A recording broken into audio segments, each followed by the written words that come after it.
Bonsoir à tous, merci de nous être fidèles. Tout de suite le sommaire de votre journal.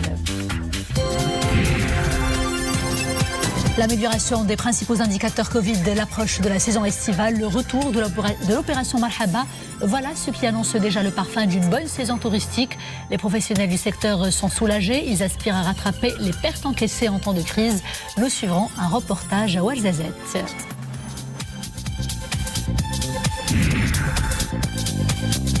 Et puis nous ferons escale dans la capitale ismaélienne pour vous parler du colloque spécificité culturelle du judaïsme de Meknès. La ville célèbre ses liens historiques forts et étroits avec les Meknessis de confession juive.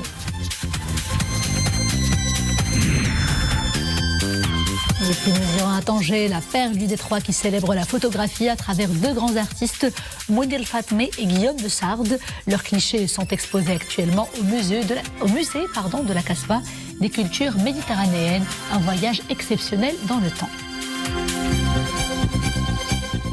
Bonsoir. Après 2 ans d'arrêt sur fond de la crise inédite du Covid-19, l'opération Marhaba est de retour avec à la clé une batterie de mesures pour assurer un transit fluide des Marocains résidant à l'étranger vers la mère patrie.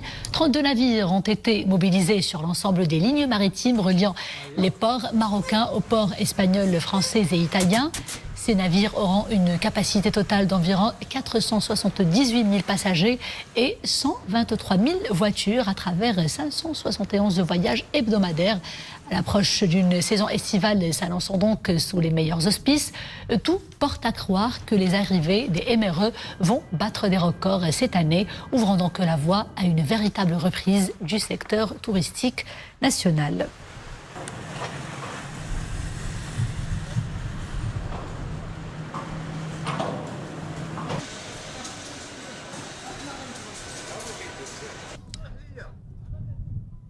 Et justement, les professionnels du tourisme sont soulagés par l'allègement des restrictions sanitaires du Covid-19 et le retour de l'opération Marhaba. On en parlait il y a quelques instants. L'afflux massif attendu des MRE durant cette période estivale représente une vraie bouffée d'oxygène et une opportunité pour redynamiser l'activité après une longue période de vaches maigres. À Ouarzazate, le reportage de Yasser Amrani, Mohamed Amin Ammouri, le récit est de Mariam Lemissi.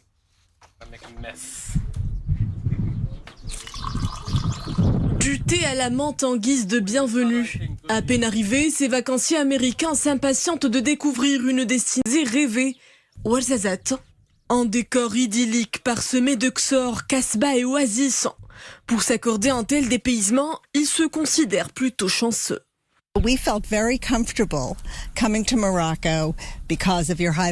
avons tenu à passer nos vacances au Maroc et nulle part ailleurs, car ici les indicateurs vaccinaux sont très positifs. Cerise sur le gâteau, nous n'avons même pas eu besoin de justifier un test de dépistage. Fini donc les fameux tests PCR pour accéder au territoire national. Ces voyageurs vaccinés s'en réjouissent. Je pense que le Maroc, à l'instar du reste du monde, est sur la voie de lever progressivement les restrictions de voyage. Le tourisme international rouvre pour la saison estivale. C'est plutôt une bonne chose tant que les infections restent en baisse. Une accalmie qui semble déjà profiter aux professionnels du secteur. Loin de la frénésie des beaux jours, les studios de tournage espèrent reconquérir les visiteurs cinéphiles. Nous voyons d'un bon œil cette décision. L'accès au royaume est aujourd'hui clairement plus facile, ce qui va drainer encore plus de flux touristiques. Les tours opérateurs ont hâte de voir redécoller les réservations. Un programme ambitieux est en place pour redorer l'attractivité de Ouarzazate, la première destination touristique du sud-est du royaume. Ouarzazate, une ville où le tourisme est un pilier de l'économie. Une secousse tellurique de magnitude 5,6 degrés sur l'échelle de Richter a été enregistrée aujourd'hui au large de la province de Driouech. Selon l'Institut national de géophysique, la secousse est survenue à une profondeur de 17 km. Et pour nous en parler, nous sommes en direct de l'Institut national de géophysique avec le sismologue Nassar Jebbour. Professeur Nassar Jebbour, bonsoir. Plus de peur que de mal finalement, c'est cela ?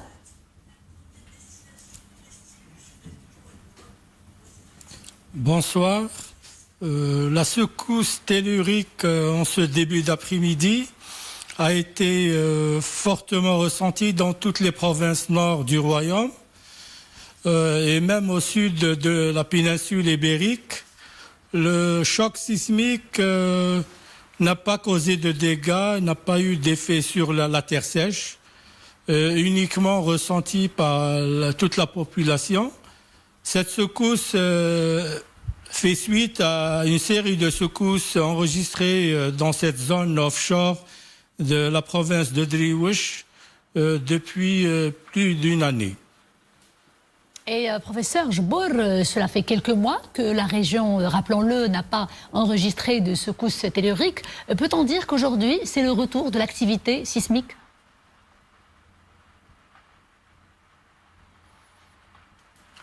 Nous enregistrons une moyenne de 40 chocs sismiques par jour dans cette zone, sauf que les chocs sismiques enregistrés sont la plupart non ressentis de faible magnitude. Mais de temps en temps, on voit l'occurrence de tremblements de terre de magnitude qui dépassent 5 degrés sur l'échelle de Richter. Et là, les chocs sont ressentis et causent un peu de panique dans la population. Le sismologue Nasser Jbour, merci beaucoup de cet éclairage. Spécificité culturelle du judaïsme de Meknès, c'est le thème retenu cette année pour un colloque organisé dans la capitale ismaélienne avec la participation d'éminents universitaires et écrivains d'ici et d'ailleurs. Les précisions tout de suite en compagnie de Abdeslam Khalwi, Brahim Ghouti et Omeima Ramli. Pour la deuxième journée consécutive, la cité ismaélienne célèbre son lien étroit avec les Meknessis de confession juive. Séculaire, le legs juif dans la ville fascine. Entre monuments, tombes historiques et autres objets du quotidien, c'est toute une partie de la vie des anciens que ces juifs marocains du monde découvrent. Il est important de connaître, surtout quand on s'est éloigné, de connaître cette terre. Et cette connaissance permet de mieux envisager, de mieux affronter le futur. Jeter un peu de lumière sur cette histoire millénaire et rapprocher la jeunesse de la richesse de notre culture, voilà tout le but de ce colloque. De nombreux historiens et scientifiques y ont d'ailleurs présenté leurs travaux, une manière de se remémorer leur lien avec leurs ancêtres. Colloque formidable parce qu'on a des spécialistes internationaux de la question et je suis très très contente d'être ici parce que je suis originaire de Meknès et pour moi c'est un grand plaisir d'être de retour à Meknès, de revoir les Mellas et de pouvoir travailler avec des gens comme Hatimi ou Driss Cruz qui sont des amis sur justement la remémoration, la commémoration de la présence juive au Maroc. Et pour préserver ce legs, plusieurs villes du royaume inaugurent des espaces muséaux dédiés à la vie des juifs marocains et à leur patrimoine matériel et immatériel. Une manière de préserver l'identité juive marocaine.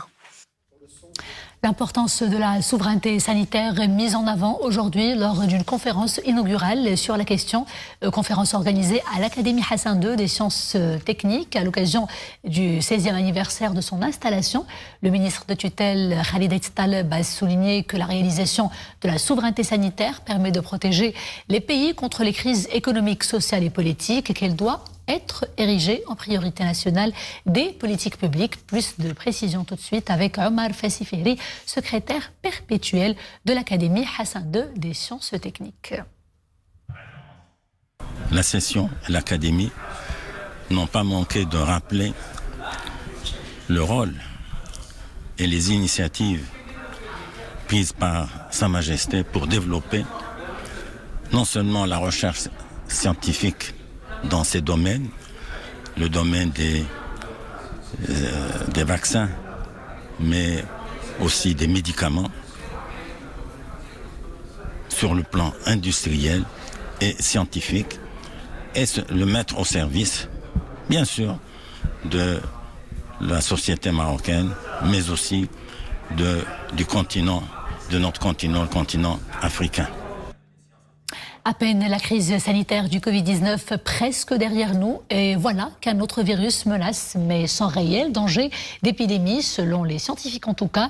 Je vous parle de la variole du singe, une maladie rare, originaire d'Afrique. Le virus peut être transmis par contact direct ou alors au contact de l'environnement d'un malade avec la literie, les vêtements, la vaisselle ou encore le linge de bain. Des cas en tout cas ont été confirmés, signalés dans plusieurs pays, notamment au Royaume-Uni, au Portugal, en Espagne, en Suède, en Italie, ainsi qu'aux États-Unis et au Canada. Mohamed Aïtchgar pour les précisions. L'une des personnes infectées est dans un état jugé stable dans un hôpital du Massachusetts aux États-Unis d'Amérique. Les premières observations permettent déjà d'avoir une idée du mode de transmission du virus. La contamination serait due à un contact très rapproché entre deux personnes. La transmission du virus serait faite à travers des gouttelettes issues de la respiration, de la salive par exemple, ou à travers un contact direct avec une zone de lésion cutanée infectée. De l'autre côté de l'Atlantique, en Europe, d'autres cas de la variole du singe, une maladie pourtant rare, pourtant jusqu'ici uniquement décelée en Afrique de l'Ouest et du centre. Ce dont nous ne sommes pas sûrs, c'est le type de lien qu'il y a entre les différents cas, signalés en Grande-Bretagne, au Portugal, en Espagne, aux États-Unis d'Amérique. Autre zone d'ombre pour les scientifiques, aucun lien n'est établi pour le moment entre l'Afrique et les personnes infectées. C'est inhabituel. La personne infectée au Massachusetts n'a pas voyagé. Elle n'a jamais été exposée à des animaux qui sont les réservoirs du virus. Depuis une semaine, des cas confirmés d'infection par le virus ont été signalés dans plusieurs pays en Europe et aux États-Unis, ainsi qu'au Canada. Des cas suspects en cours d'évaluation dans de nombreux pays. La situation évolue rapidement.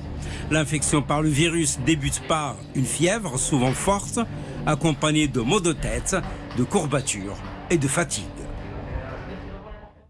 Direction le Kenya où un réseau africain des agences urbaines et institutions similaires a été lancé hier à l'initiative du Maroc dans le cadre de la 9e édition du sommet Africité, fruit d'un partenariat entre la Fédération des agences urbaines du Maroc, Majel, et le ministère de l'Aménagement du Territoire national, de l'Urbanisme, de l'Habitat et de la Politique de la Ville. L'initiative a connu une large adhésion d'organisations chargées de la planification urbaine au niveau de plus d'une dizaine de pays africains. Le réseau a pour objectif de structurer, de coordonner le partage des connaissances, des expériences et des bonnes pratiques de conception des villes. Et justement, le sommet Africité a été l'occasion pour l'agence marocaine Marchika Med de présenter son expertise dans le domaine de l'aménagement dans divers pays africains, notamment la Côte d'Ivoire, Madagascar, c'est cela, et demain le Kenya. Saïd Zarou, directeur général de l'agence Marchika Med, nous en dit plus.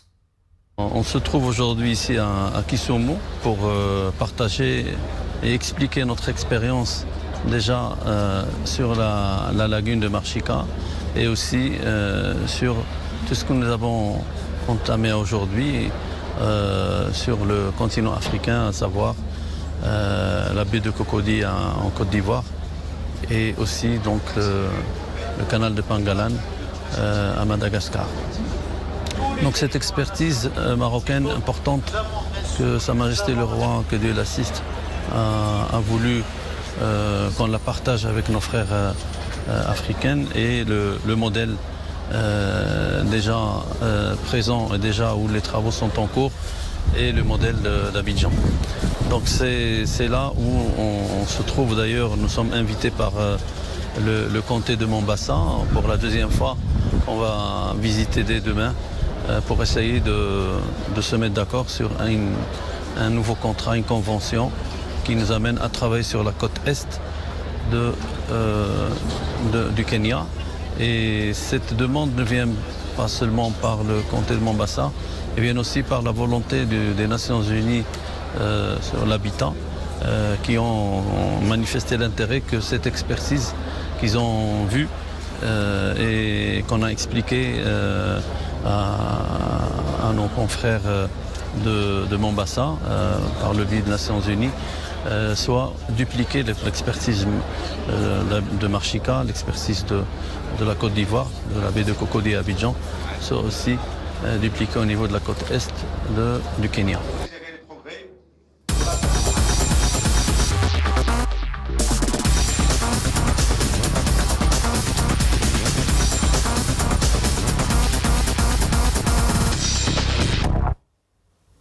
Bonsoir Boubacar. Bonsoir Nissi. Alors on commence avec du football et la finale de la Coupe de la CAF. Effectivement, Berkane qui jouera d'ailleurs dans un peu moins de 3 quarts d'heure face à l'équipe d'Orlando Pirates d'Afrique du Sud. Donc la renaissance sportive de Berkane qui n'est pas loin d'un troisième sacre ou d'un nouveau sacre, une troisième finale plutôt de Coupe de la CAF méritée après un long parcours. La partie ne sera pas facile face à un adversaire d'ailleurs coriace, Orlando Pirates d'Afrique du Sud. Finale programmée, nous le disions, à 20h au stade international Godswill Akpabio à Oyo, et c'est au Nigeria. Le club orange jouera la troisième finale de son histoire de la Coupe de la CAF après une finale, rappelons-le, perdue en 2019 face aux Zamalek et une autre remportée en 2020 aux dépens d'une autre équipe égyptienne. Il s'agit de Pyramides. Nous sommes venus pour donner le meilleur de nous-mêmes, pour ne pas avoir de regrets. C'est ce qu'a déclaré l'entraîneur de la Renaissance sportive de Berkane. Notre ambition est de remporter le match. Nous sommes venus ici avec l'envie de repartir avec le trophée, a-t-il déclaré. Et nous enchaînons avec du tennis, cette fois-ci avec le Grand Prix, Son Altesse Royale, la princesse Leila Meriem, du nouveau. Effectivement, nous connaissons les finalistes. Il s'agit de l'américaine Claire Liu, qui s'est qualifiée aux dépens de la hongroise Anna Bondar, tête de série numéro 5 et 67e au classement en WTA, qui a déclaré forfait d'ailleurs après une blessure à l'épaule. Et puis, en images, nous allons suivre l'italienne Martina Trevisan, qui a rejoint donc l'américaine pour la finale. L'italienne, 85e au classement WTA, a battu sa compatriote Lucia Bronzetti en 2 manches, 6-3, 6-3, en 1h29 de jeu. Concernant la finale qui l'opposera samedi, l'américaine Clio, elle a noté qu'elle sera prête pour tenter de décrocher le titre du tournoi. Martina Trevisan.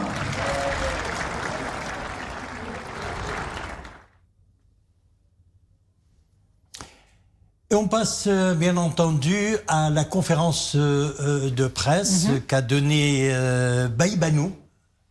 Le nom est connu depuis... Baïbanou, notre concitoyenne qui ne cesse de relever d'extraordinaires défis dans le massif de l'Himalaya. Il a déjà été sur le toit du monde, l'Everest. Mais il y a plus difficile que l'Everest, notamment l'Annapurna, où elle a fait en fait. Effectivement, l'aventurière donc marocaine, championne d'alpinisme, est revenue sur sa ascension plutôt de l'Annapurna. 8091 mètres, l'un des sommets les plus difficiles du monde, accompli d'ailleurs il y a quelques semaines. C'est un honneur pour moi de hisser très haut les couleurs de mon pays, de représenter dignement la femme marocaine, arabe et musulmane. Baïbanou a exprimé d'ailleurs sa gratitude à Sa Majesté le roi Mohammed VI pour son message de félicitations, affirmant que cette haute sollicitude constitue pour elle une source de motivation pour persister sur la voie des défis. Elle est donc la première Marocaine à avoir gravi les 7 sommets, dont le Kilimandjaro en Afrique. C'était en 2011. Baïbanou est également la première femme marocaine et nord-africaine à gravir le plus haut sommet du monde, l'Everest, Nisrine, 8848 mètres. Et c'était en 2017. Félicitations à elle. Et nous enchaînons. Retour en fait au football avec ce match amical Maroc-États-Unis. Effectivement, le Maroc partira pour les États-Unis pour un match amical. Les Lions de l'Atlas vont essayer de jouer donc les États-Unis. Ça sera un deuxième match de préparation pour les deux équipes. Rappelons que lors du dernier match entre les deux équipes, c'était en mémoire bonne en 2013, je crois que le Maroc avait battu les États-Unis 1-0. Un match de préparation, bien sûr, pour le mondial du Qatar. Très bien, Boubacar. Et nous enchaînons avec le concours officiel de saut d'obstacle de la Garde royale. Effectivement, c'est un concours sur lequel nous allons revenir la semaine prochaine, c'est-à-dire lundi. Un concours qui réunit tous les clubs équestres du royaume. Ça sera à partir du 27 de ce mois. Merci Boubker. Et à lundi pour plus de précisions concernant toutes ces disciplines en fait et ces championnats. Merci Boubker. À présent, cette triste nouvelle, la scène artistique marocaine vient de perdre l'une de ses grandes figures, Sakina Safadi, l'icône du groupe Gil Gilala, décédée des suites d'une longue maladie. Feu Sakina Safadi a laissé derrière elle une génération qui l'a suivie, qui l'a aimée depuis sa première apparition avec le groupe Gil Gilala. C'était en 1972. La génération des années 70 se rappelle encore d'elle comme étant la toute première femme marocaine à baigner dans l'univers de ce mouvement artistique de l'époque. Elle était soutenue d'ailleurs par 2 autres femmes de l'époque qui chantaient avec elle, comme Jalila Migri ou encore Souad Batma. Nous sommes à Dieu et à lui nous retournons. La photographie célébrée à Tanger au musée de la Casbah des cultures méditerranéennes avec une exposition intitulée Tanger, Something is Possible. Les artistes Mounir Fatmé et Guillaume de Sard y racontent en images l'atmosphère à la fois particulière et saisissante, c'est cela, de la fascinante ville du Détroit et qui fut par le passé le pied à terre pour des sommités intellectuelles et artistiques. C'est un sujet d'Anissa Boumedi, Saïd Najeh, Zakaria Moqin Billah et Souad Nached. Dédié à l'histoire et à l'archéologie, le musée de la Casbah des cultures méditerranéennes s'ouvre au regard croisé de 2 artistes photographes.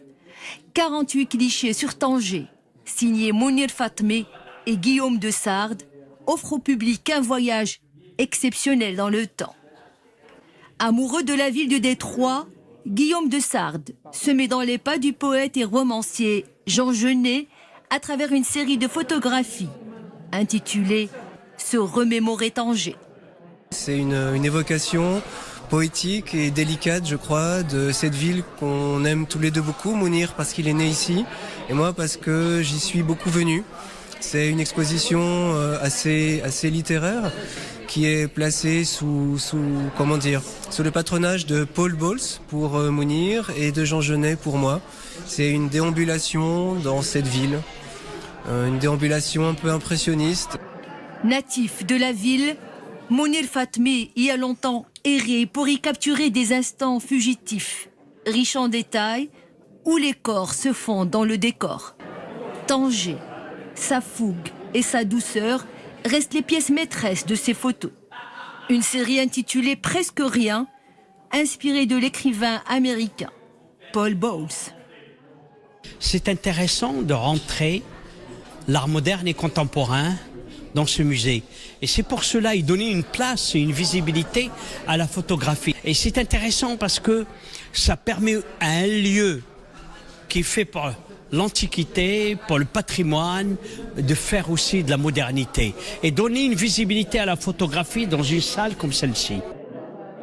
L'exposition Tanger, Something is Possible invite à une déambulation entre passé et présent, réalité et fiction, et une quête de soi et de l'autre à travers la photographie et la littérature. C'est jusqu'au 18 septembre au musée de la Casbah des cultures méditerranéennes à Tanger. C'est ce voyage enchanteur et enchantant dans le vieux Tanger qui clôt ce journal. Merci d'avoir été des nôtres. Je vous dis à demain, toujours avec grand plaisir. D'ici là, portez-vous bien.